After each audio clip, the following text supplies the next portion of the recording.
chers Congolais, où nous en sommes 5 ans après le premier mandat de Félix Antoine Tshisekedi Tshilombo. Notre invité du jour, il est déjà là, mais avant de le prendre sur ce plateau, je vous propose ces images. Il y a une année, le président de la République, Excellence, Monsieur le Président de la République, merci à tous les jeunes ici présents. Je vais demander l'indulgence, s'il vous plaît. Chère Excellence, Monsieur le Président, avec votre respect, je fais partie de ce club dont vous venez parler tout à l'heure. Je m'appelle Don Israël Hubert Mbouyi. Je suis porte-parole du Club national des sous-traitants. Parce que vous venez d'évoquer cette question de la sous-traitance dans le secteur des mines. Ainsi, je vais aborder pour vous exposer réellement ce qui se fait. Monsieur le Président, je vais aborder dans le même sens que ma consoeur qui a quitté ici. Vous nous aviez promis de créer une classe des millionnaires congolais. Cela n'est possible qu'au travers la promotion de l'entrepreneuriat. Mais il se fait que de chiffres que nous avons, parce que moi-même je suis entrepreneur et acteur, la sous-traitance aujourd'hui au Congo, c'est une affaire de 7 milliards de dollars l'an. S'il vous plaît, je répète, 7 milliards de dollars l'an. Mais ce n'est pas normal, Monsieur le Président.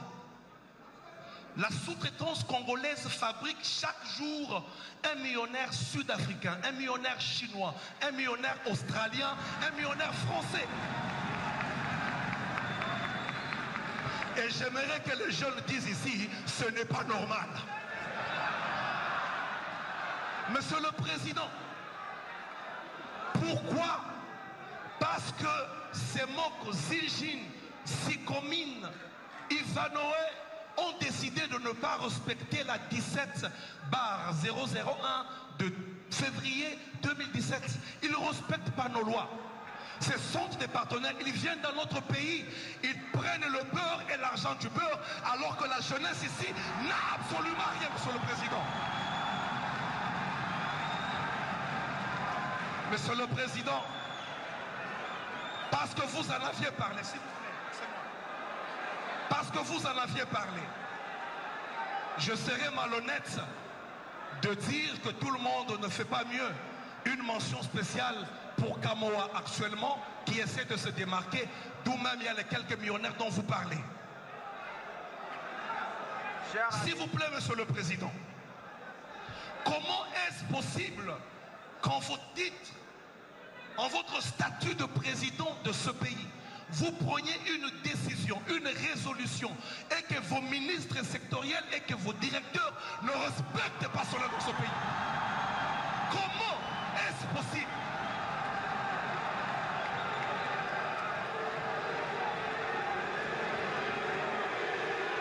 S'il vous plaît.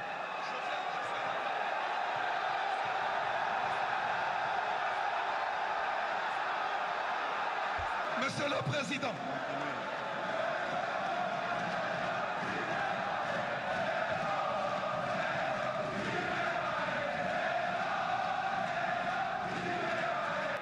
il est saugrenu, ubuesque, d'une étrangeté rocambolesque que vous nommiez un étranger à une direction comme l'ARSP. Quand je parle étranger, je ne parle pas d'un nom congolais.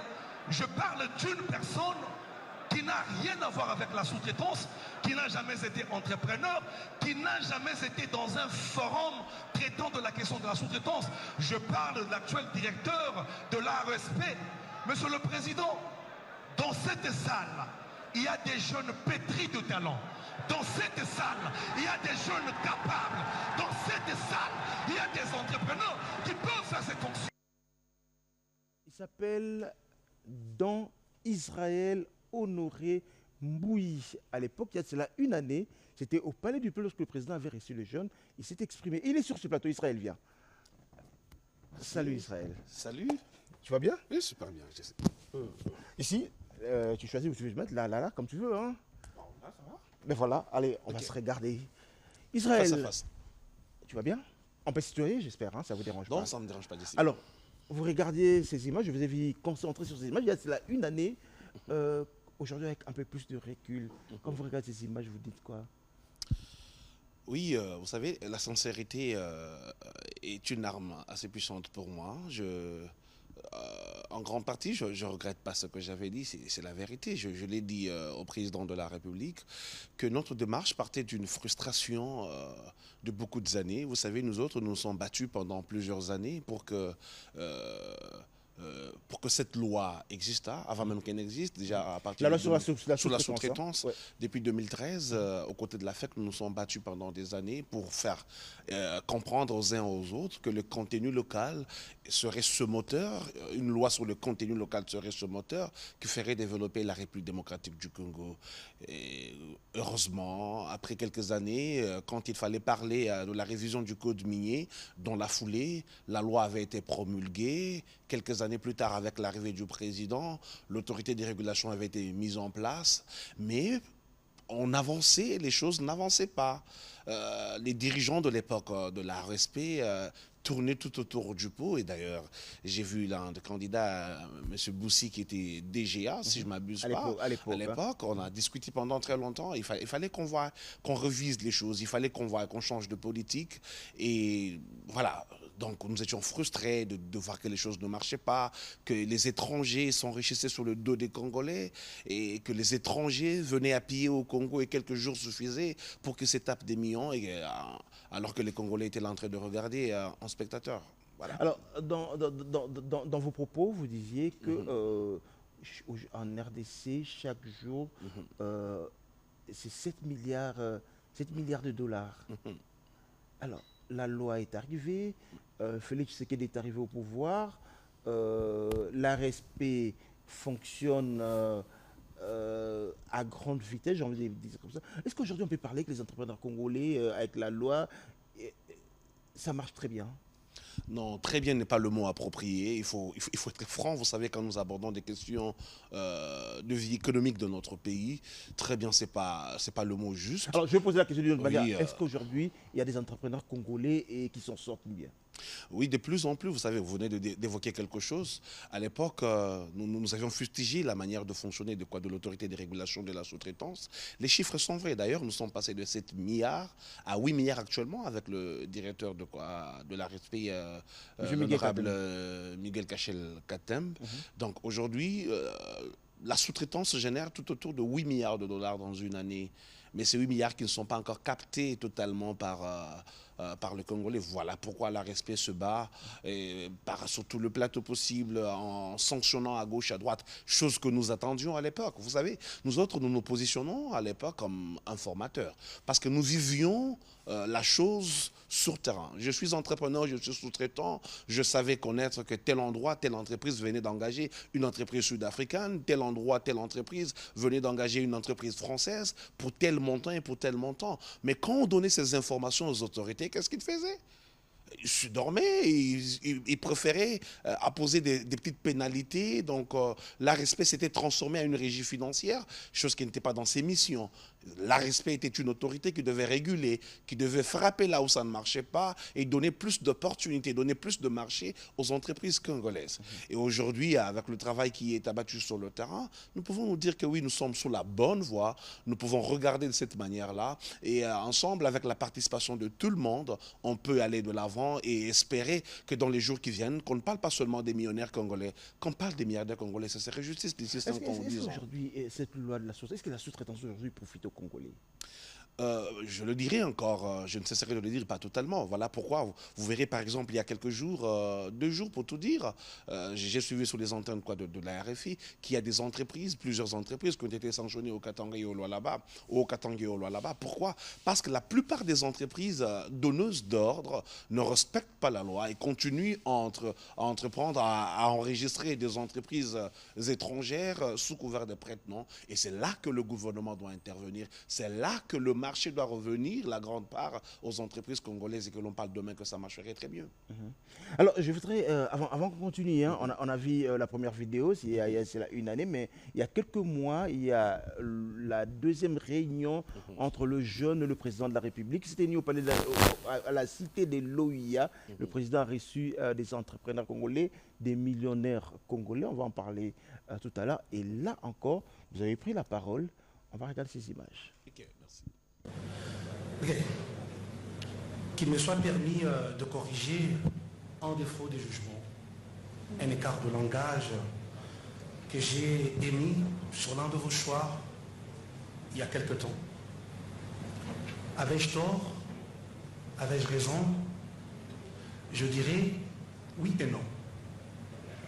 Non parce que cela découlait de la frustration de ce qu'était le secteur entrepreneurial au Congo. Je suis l'un de ces jeunes qui avions milité avant que la loi n'existât. Depuis 2012, quand je suis rentré en République démocratique du Congo, le local content était une histoire utopique. Nous nous sommes battus aux côtés de la FEC, de la société civile, avec des confrères, je citerai James Pianaki dans cette salle, pour que cela soit effectif. Par votre avènement, Excellence, vous avez mis en place des structures qui devraient nous accompagner. Pour nous, nous nous sommes dit, voilà, enfin, nous sommes sauvés. Mais ce n'était pas le cas. Ce que j'avais dit, oui, ce n'était pas le cas. Au-delà de ces frustrations, c'était saugrenu à un moment que nous pensions que vous nous ameniez une personne qui venait fraîchement de la politique, parce que nous n'avions pas besoin d'eux. Il faut le dire à un certain moment, la politique a beaucoup détruit dans ce pays, et c'est évident, nous le savons tous. Donc nous n'avions pas confiance à quelqu'un qui venait de la politique, on espérait avoir quelqu'un qui venait directement de cette lutte que nous faisions, qui devait pérenniser ce projet. Mais contre toute attente, c'est le DG Miguel Cachal Katandi qui est présent ici, que vous aviez nommé. C'était une pilule amère. Aujourd'hui, je viens de faire une mission de 3 semaines avec lui. Vous étiez avec nous à Kolwezi. Nous l'avions accompagné sur le terrain pour voir ce qui se passe réellement. J'étais à ses côtés, nous nous sommes battus, nous avons lancé ce fameux contrôle. J'étais là quand j'ai vu des miniers, surtout ceux qui viennent du Moyen-Orient, essayer de corrompre avec beaucoup d'argent. Il faut reconnaître quand les choses sont faites. Il a refusé ces corruptions. J'étais présent. J'étais là. Pas une seule fois, mais plusieurs fois. Parce que parfois on se séparait tard la nuit, à minuit, à 1h du matin. Ça fait 3 semaines qu'on travaille à ce rythme-là. J'ai été témoin. Et j'ai appris pendant ces 3 semaines à apprécier l'homme et à aimer l'homme. Et pour cela, Excellence, Monsieur le Président, puissiez-vous absoudre mon forfait d'antan et m'accorder espace au bénéfice de votre bonhomie légendaire. Et je dirais tout simplement, mea culpa. Excellence qui viennent brouiller la sphère entrepreneuriale. Nous avons besoin de compétir avec des vrais entrepreneurs. Pas des entrepreneurs qui sont créés parce qu'aujourd'hui tout le monde sait que le DG Miguel a la grande partie de l'argent du Congo. Des entrepreneurs qui viendraient de Kinshasa, envoyés par des hommes politiques pour qu'ils aillent avoir de marché. Ça nous empêche, ça nous discrédite auprès des partenaires. Parce que les miniers, auprès de qui nous rendons des services, ils ont besoin des résultats. Et pour avoir des résultats, ce n'est pas un travail du jour au lendemain, tu deviens entrepreneur. On ne s'improvise pas entrepreneur. C'est un travail de longue haleine. C'est un travail de beaucoup de jours. S'il vous plaît, Monsieur le Président, s'ils peuvent laisser les entrepreneurs faire le travail et qu'eux fassent la politique, ça nous aiderait à avoir des milliardaires congolais. Je dis et je vous remercie. Parce que la loi me limite à un certain montant, je vous offre ce soir 9 999 $.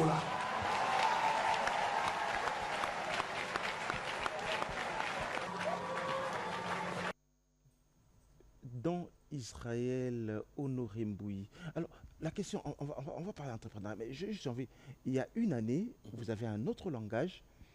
Là, 3 ans après, vous avez un autre langage. Qu'est-ce qui a changé entre-temps? Le travail.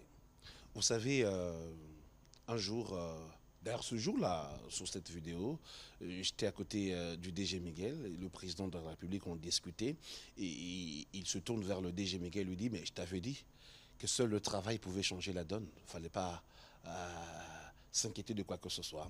Et comme je le disais dans cette vidéo, j'ai eu apprécié l'homme. Nous avions fait des tournées ensemble. Et aujourd'hui, il a montré à la face du pays qu'il était capable de faire quelque chose allant dans le sens d'aider la population congolaise, d'aider l'entrepreneur congolais de recouvrer ses droits. Et ça, nous disons chapeau bas. Quand quelqu'un travaille, et nous ne pouvons qu'à qu'applaudir, nous pouvons qu'acclamer. Et c'est ce qu'il fait. Quand bien même, nous sommes encore en mi-chemin, il a besoin de beaucoup plus de protection, beaucoup plus encore d'encouragement et surtout beaucoup plus de mains libres pour qu'il fasse le mieux possible de son travail. Il y a des choses qui se passent dans le secteur de la sous-traitance. Vous savez, les miniers ne sont pas des enfants de cœur. Ce ne sont pas des enfants de cœur. Il y a la corruption à outrance dans ces milieux. Et pour cela, je demanderai à toute la classe entrepreneuriale, ensemble, nous devons nous serrer le coude, que nous puissions nous battre afin que cette promesse de créer une classe des millionnaires congolais que le président nous avait depuis le premier jour, son premier discours à la nation quand il a eu à prendre les rênes de ce pays, il faut que cela se matérialise pour un grand nombre. Il ne s'agit pas d'une personne, deux personnes, mais au Congo, comme je l'ai toujours dit, on peut créer un millionnaire chaque jour avec l'argent de la sous-traitance seulement. Il y a suffisamment d'argent, suffisamment d'opportunités, mais beaucoup de corruption et beaucoup de choses qui font à ce que ça ne marche pas jusqu'ici. Comment on devient entrepreneur en RDC? Pour devenir millionnaire, entrepreneur dans le secteur de sous-traitance. Il y a beaucoup de gens qui te regardent aujourd'hui. Il y a un très grand chemin entre être entrepreneur et devenir millionnaire. Les gens pensent que c'est une génération spontanée. Non. Pour ceux qui me connaissent, ça fait très longtemps, beaucoup d'années, il y a des archives. Ils peuvent aller sur mes comptes, ils trouveront que 10 ans passés, je parlais des mêmes choses déjà. J'étais dans la sous-traitance. Et je peux vous dire, c'est sans témoignage que je donnerai à qui veut l'entendre, du jour où j'ai encodé mon entreprise, ma toute première, et du jour où j'ai eu mon contrat, il fallait attendre 5 ans, sans travail, mais en train de se battre pour son entreprise. 5 ans sans avoir un seul marché de 10 francs. Et c'est ce que l'entrepreneur congolais doit comprendre. On ne devient pas millionnaire par hasard, ou on ne gagne pas sa vie par hasard, surtout avec l'entrepreneuriat. L'entrepreneuriat est fait pour des hommes, les vrais. Quand je parle des hommes, femmes et hommes, mais des gens qui savent se dépasser, des gens qui savent accepter le cours de la vie, des gens qui savent accepter d'échouer, de recommencer encore. J'ai échoué plusieurs fois, je me suis lancé plusieurs fois, j'ai émis des projets plusieurs fois sans jamais réussir jusqu'à ce qu'un jour, que ça commence à payer. Et aujourd'hui, on parle un autre langage parce que justement, avec l'avènement du président Félix, il a mis l'accent sur l'entrepreneuriat et l'entrepreneuriat juvénile. Ce n'est pas moi qui le dis seulement. Lors de son investiture, quand il parle de son plan quinquennal, le premier axe de ce plan quinquennal stipule qu'il faudrait... il parle de la promotion de l'entrepreneuriat pour la création de plus d'emplois des jeunes. On ne peut pas parler de l'emploi quand on voit seulement la fonction publique. Non, la fonction publique est incapable aujourd'hui d'absorber la demande, la demande en termes d'emploi. Il faut que le secteur public vive. Et aujourd'hui, il ne faut pas se voiler la face. Le Congolais est présenté d'abord comme un pays minier. Et quand on parle d'un pays minier, le secteur privé, c'est d'abord cette sous-traitance minière. Alors, à te regarder dans ces vidéos, quand vous parliez au président de la République, vous disiez tout à l'heure que, Monsieur le Président, il y a des politiciens qui créent des entrepreneurs, qui envoient des entrepreneurs pour venir capter de l'argent. Il faudrait que, je répète vos mots, hein, il faudrait que le politicien fasse la politique et les entrepreneurs restent pour faire l'entrepreneuriat, vous challenger. Mais curieusement, tu te retrouves candidat, tu veux faire de la politique. Tu ne te contredis pas? Non, je ne me contredis pas. Vous savez, la différence entre un entrepreneur né et un entrepreneur de circonstance. Ce que nous fustigeons, c'est cette façon de faire de certains politiques à Kinshasa. Quand il y a une opportunité, on crée des entreprises de fait, on envoie parce qu'on connaît tel ministre, on connaît tel directeur qui a des opportunités, on va donner-moi un marché. Et quand ils arrivent sur le terrain, ils ne savent même pas ce qu'ils doivent faire. Moi, personnellement, mon premier vrai travail en République démocratique du Congo, je l'ai eu à Kolwezi, il y a 15 ans, dans une société minière. Dans une sous-traitante minière qui appartenait à un Sud-Africain. J'ai grandi dans ça, j'ai vécu dans ça, je connais toutes les réalités tout autour de ça, jusqu'au jour où j'ai décidé de me lancer moi-même comme entrepreneur. Donc aujourd'hui, politique ou pas, mon entreprise vit parce qu'une entreprise est une personne morale. Je vais retirer juste ma signature et quelqu'un d'autre va pérenniser la vie de cette entreprise. Et pourquoi le choix de la politique? Parce qu'au Congo, nous connaissons ce qui se passe. On a besoin de bonnes personnes. Personnellement, vous vous rappellerez, avant ce ministre qui est sur place, j'ai eu à travailler avec beaucoup de groupes de députés pour que nous modifions cette loi. Parce que la loi sur la sous-traitance, il faut reconnaître qu'elle est faible. Elle présente beaucoup de faiblesses. Mais chaque fois qu'on travaille avec ces députés, qu'on se retrouvait au Katanga, là on devait prendre des rapports envoyés sur Kinshasa, ils se faisaient corrompre pour mine de rien. Et nous avons travaillé avec des ministres pour que nous changions les choses. Je l'avais d'ailleurs dit, je ne me vale pas la face. Mais quand on arrive sur le terrain, en lieu et place de faire le contrôle, ils se contentaient de prendre des miettes et de retourner sur Kinshasa. Raison pour laquelle nous sommes dit que oui, la politique est très importante quand elle est véhiculée par des bonnes personnes. La politique, elle est très importante quand elle est véhiculée par une personne qui est technocrate. La politique devient importante dans ce contexte parce que nous nous disions que il ne faudrait pas à un certain moment qu'on laisse la prédication entre les mains de païens, de peur que tous les chrétiens se retrouvent en enfer. Nous connaissons de quoi ça tient. Donc aujourd'hui, nous serons ces témoins, les gens que l'entrepreneuriat a eu à transformer. Donc aujourd'hui, quand je viens en politique, je ne viens pas pour chercher 1000 francs. Ma famille ne manque pas de quoi manger. J'ai de quoi en moins manger, avec toute modestie possible. Donc quand je viens, je connais le but pour lequel je viens. C'est pour aider cette jeunesse congolaise le mieux possible, ajouter au travail qui est en train d'être fait, par exemple, par la respect, si cela arriverait, pour qu'ensemble on regarde dans une très bonne direction et que les jeunes Congolais se retrouvent réellement dans leur plein droit. Récemment, nous étions avec le DG Miguel en Afrique du Sud, nous avions été visiter la direction de BEE, Black Economic Empowerment, avec laquelle il y a eu un partenariat qui s'en est suivi ici. Vous verrez que, par exemple, qu'en Afrique du Sud, il y a des milliardaires qui sont créés par cette loi un peu discriminatoire, mais une loi positive pour les Noirs sud-africains. Quand vous allez au Nigeria, le président Obasanjo l'avait fait à son époque. On parle de Dangote et compagnie, de Elumelu et les autres. Ce sont des gens que le gouvernement, une bonne politique gouvernementale a pu créer. Ce ne sont pas des milliardaires qui se sont improvisés, non. Alors, à un certain moment... Alors, parce que vous donnez l'exemple de l'Afrique du Sud, etc. Et tout à l'heure, au début, vous avez loué la loi sur la sous-traitance, mais aujourd'hui, vous dites que cette loi, elle est faible. En quoi elle est faible? Elle présente beaucoup de faiblesses, par exemple, en ce qui concerne les pénalités. Sauf erreur de ma part, la grande pénalité pour une infraction ne dépasse pas le 70 000 $. Vous voyez quelqu'un qui triche pour avoir donné un contrat à un Sud-Africain à hauteur de 50 millions de dollars, votre pénalité c'est 70 000. Vous voyez un peu, ça pose problème. Et il n'y a pas une très bonne couverture en ce qui concerne la définition des entreprises sous les parts. Parce qu'aujourd'hui, on parle de shareholding, des entreprises de prête-nom.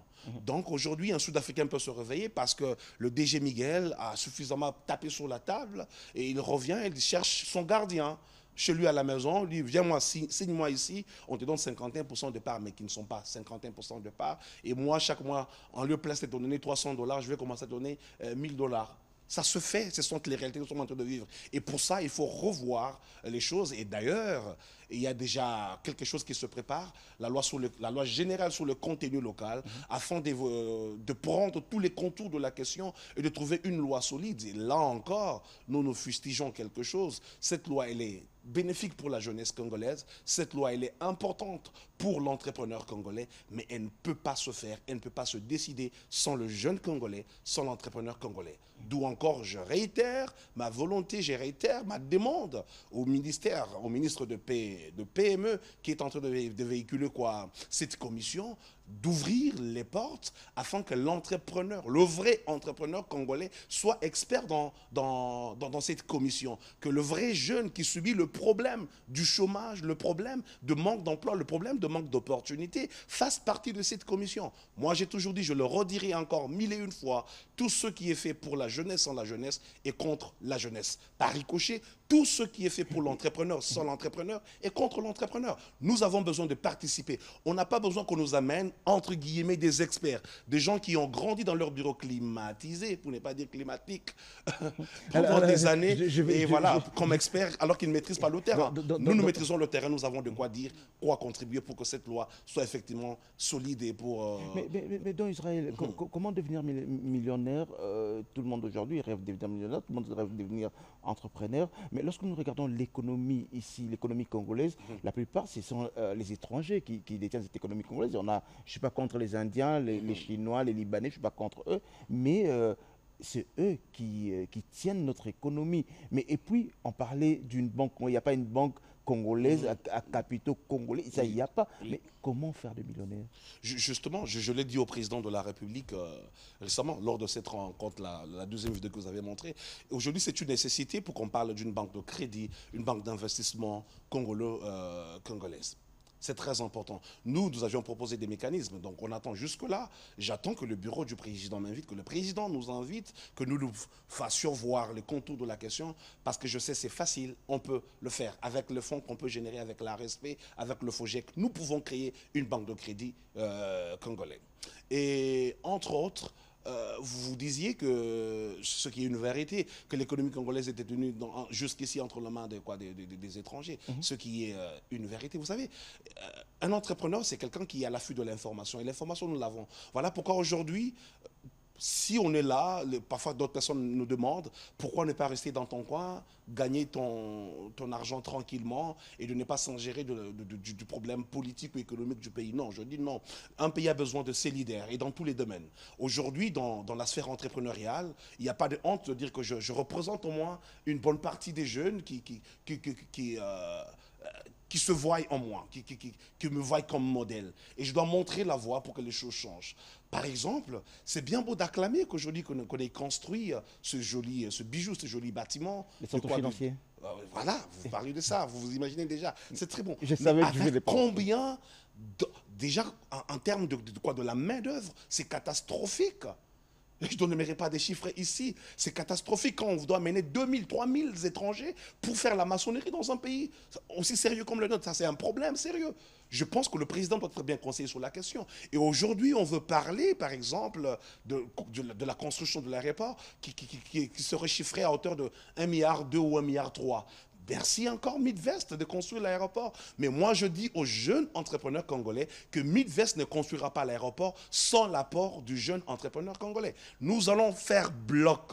Ces travaux ne débuteront pas aussi longtemps qu'on ne laisse pas la part de 30% comme la loi le stipule pour ceux qui est de marché public et qu'on ne laisse pas la totalité de la sous-traitance de cette bâtisse dans les mains des entrepreneurs congolais. Là, je répète, c'est très important. Je sais que c'est à la fin. Donc, chers jeunes, je vais m'approcher de toi. Ça devient intéressant.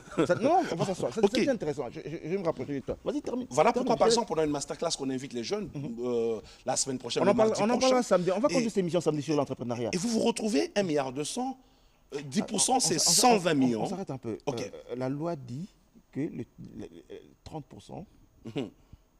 La loi stipule, d'ailleurs, la toute récente loi en matière de sous-traitance dans le secteur public.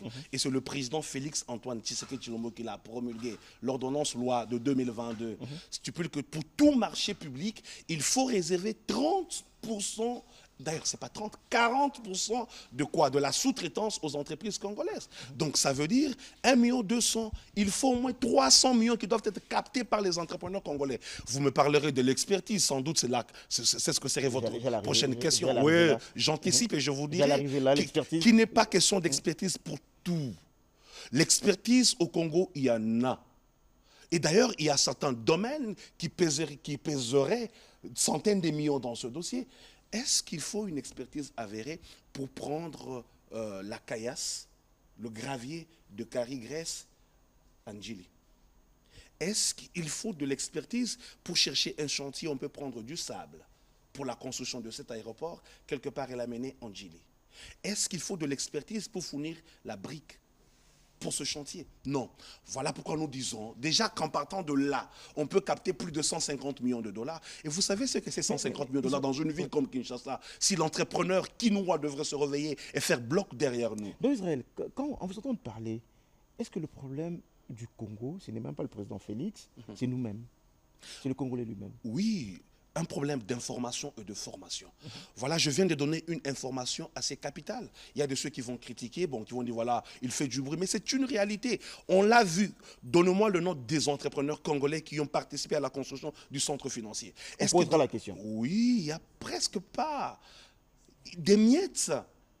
D'ailleurs, même pour la main-d'œuvre, ce sont des Turcs qui sont venus au Congo. Plus de la moitié de la main-d'œuvre. On ne doit plus accepter ça. Est-ce qu'il n'y a pas des étudiants de l'IBTP, il n'y a pas des étudiants de l'ISTA qui peuvent venir même pour acquérir de l'expérience, travailler comme manœuvre d'abord? Non, ils vont continuer, on continue samedi. On va continuer cette émission, les temps me fait défaut, on va continuer cette émission samedi. Moi, j'ai envie de te poser juste une question simple. Quelqu'un me l'a posée hier, il dit... il a vu la vidéo au Palais du Peuple, il y a cela une année, c'était au début du mandat du président de la République. Non, une année, ça fait... Et puis, il a vu la deuxième vidéo lors du meet au président à l'OIA. aujourd'hui, vous dites millionnaire, c'est pas parce que vous faites tellement beaucoup du bruit qu'on vous a pris, on vous a mis à côté. Attends, la vérité déjà est que tout ce que j'ai eu avant cette date, je les ai eus par mes efforts en tant qu'entrepreneur. Le gouvernement congolais ne m'a jamais appelé et me mettre sur un marché, sinon je ne parlerai pas de Midvest. Je n'ai jamais participé comme jeune entrepreneur congolais que le gouvernement m'impose sur un marché quelconque ou le président ou qui que ce soit. Jamais de la vie. Le président de la République a placé des outils. Il y a le FOGE, il y a le Fonds spécial pour la promotion de l'entrepreneuriat des jeunes. Il y a quoi? L'ARESP qui est en train de faire un très bon travail actuellement. Et nous devons nous servir de ces informations pour aller de l'avant. Quand bien même, j'ai parlé du Nigeria et de l'Afrique du Sud, là où le gouvernement avait imposé des jeunes Sud-Africains, d'ailleurs l'actuel président en a bénéficié pour qu'il soit milliardaire ou multimillionnaire aujourd'hui. Donc là, nous demandons cette fois-ci qu'avec le travail qui est en train d'être fait en ce moment, nous le demandons encore, nous espérons que dans les jours qui viennent, quand je reviendrai ici, je reviendrai avec un bilan. Je vous dirai ouvertement que par l'entremise du gouvernement au travers l'ARESP, aujourd'hui j'ai pu capter par exemple un contrat de 10 millions, de 100 millions. Et je sais c'est en cours. Jusqu'ici, ce n'est pas encore fait. Dans les jours qui viennent, ça sera fait.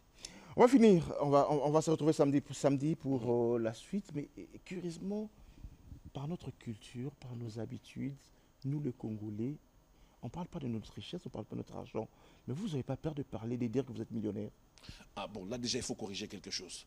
Quand on parle de millionnaire, le jour là qu'on a de Meet the President, j'avais parlé d'un chiffre d'affaires qui est chiffré certainement en millions, mais ça ne fait pas de moi millionnaire cash, non.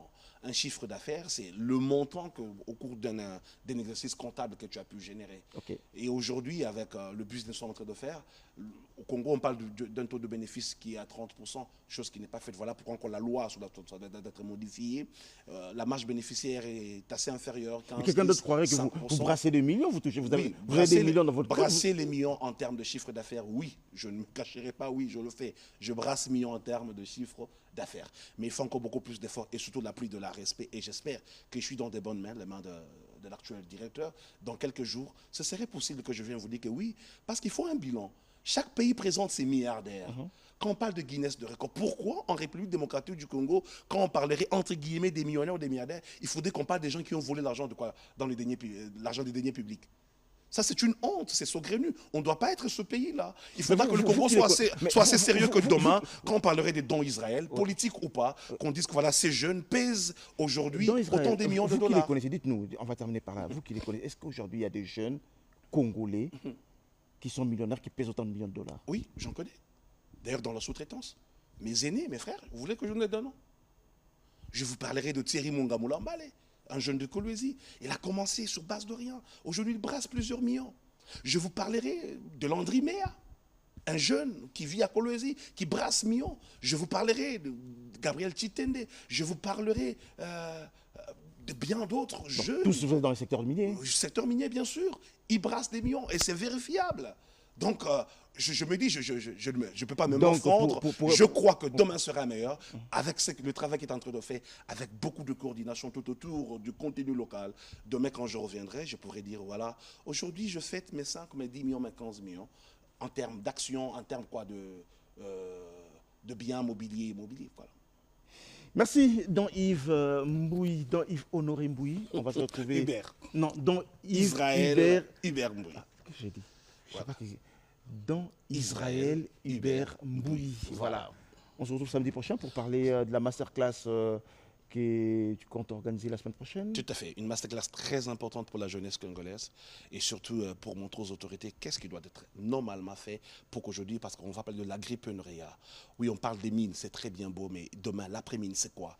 Il faut qu'on pense aux entreprises agricoles, mais avec des entrepreneurs. Pas faire le champ comme à l'époque de nos parents, mais aujourd'hui, des agripreneurs sont ce genre, ces jeunes entrepreneurs avec les produits champêtres, qui peuvent se lancer dans la production et dans la multiplication. Voilà. Je suis tenté de donner mon plateau pour cette masterclass, hein, parce qu'il y a beaucoup de jeunes qui nous regardent samedi, chaque matin. Il faudrait apprendre la jeunesse. Je dirais merci en tout cas. Sincèrement, je suis tenté de céder le plateau, de céder le 1h30 samedi pour cette masterclass. Parce qu'il faudrait qu'on apprenne, il faudrait que le Congolais, qu'on devienne comme les Nigériens, qu'on devienne comme le Sud-Africain. Il faudrait un moment. On a les atouts, mieux que le Nigeria, mieux que l'Afrique du Sud, qui est presque un pays désertique. La volonté et les bonnes personnes. D'ailleurs, le gouvernement va sortir dans quelques jours. Hein. C'est ce qu'on dit, hein, parce que la Cour constitutionnelle a confirmé. Faudra-t-il nous ramener des gens qui ne connaissent rien de rien? Faudra-t-il nous ramener encore? Parce que c'est le dernier mandat du président de la République. Il faut qu'il nomme des personnes qui doivent l'aider, des personnes qui doivent faire bouger les choses. On a besoin d'un ministre de l'entrepreneuriat qui serait capable de faire des entrepreneurs congolais millionnaires et milliardaires. Voilà. J'ai pas envie de faire ta publicité, mais bon, j'espère que tu ne fais pas aussi ta publicité pour devenir ministre. Ça, j'espère. Mais reste entrepreneur, reste millionnaire. Tu en as déjà assez, non, des millions. Alors, qu'est-ce que tu vas aller faire au gouvernement? Qu'est-ce que tu vas aller faire au Parlement? Si mon ventre est plein, il y a une centaine de millions de Congolais qui n'ont rien, alors moi je pense que je peux être capable d'aider la jeunesse congolaise à y voir clair avec leurs ressources. Qu'à la maison, c'est des gens, est-ce qu'il est vraiment un millionnaire? Est-ce qu'il est un millionnaire? Un millionnaire, mais bon, ça on posera cette question la semaine prochaine. Non, chiffre d'affaires. Les millions, j'en aurai très bientôt. Avec la respect. Ils ont un chiffre d'affaires, ils ont cacheté, au fait, ils ont cacheté. Oui. La valeur des contrats. Voilà. À Kabila président, 9 999 $. Allez, pour aujourd'hui, merci dans Israël. Merci. Samedi, on va se retrouver pour parler de ta masterclass et puis on continuera. Mais je suis vraiment tenté de céder pour parler. On doit éduquer les Congolais. J'ai envie de finir en riant. J'ai dit, Mouto et Kabila président, 9 999 $. Ouais, présidente. Kabila président, ils ont même en termes de contrat. Allez, donc, merci beaucoup et à samedi. Au revoir. Merci.